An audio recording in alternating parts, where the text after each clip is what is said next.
koja problematika bila. Čekamo da prodamo i neku kupcu želimo da damo odluku na plaćanje. Vidimo da ovaj kupac nema ništa odobreno, odloženo plaćanje. Onda izaberemo karticu kupci, nađemo tog kupca i damo malo odloženog plaćanja.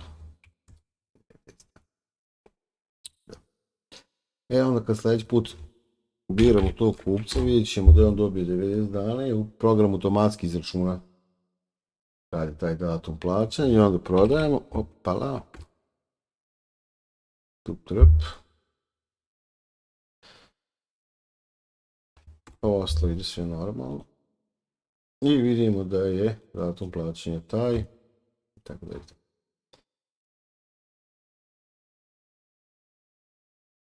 Možemo ponovno štampamo. Sad. Problem je bio kod ponude, što nekad možda damo ponudu nekog artikla kojeg nemamo na stanju.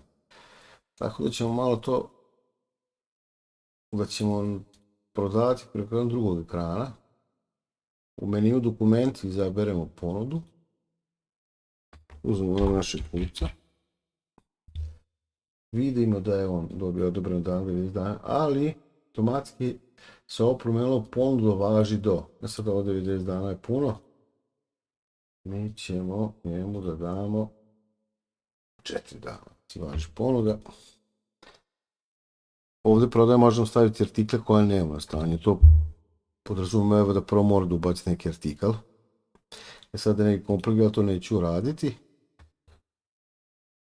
I kad uradimo neku ponudu, sad oći malo će jeftino, tu ću mi njega da prebnemo. Mada.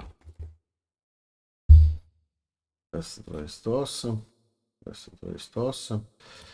On će da plati ili neće platiti, ali mora da izaberemo ponudu. Da štampamo račun, dobijemo ponudu. Ponuda važi do datuma koji smo stavili smo 4 dana da ima fore. Važi ponuda 4 dana. I on kad dođe pošto 4 dana, da vidimo. Evo je. To je to. Ćao.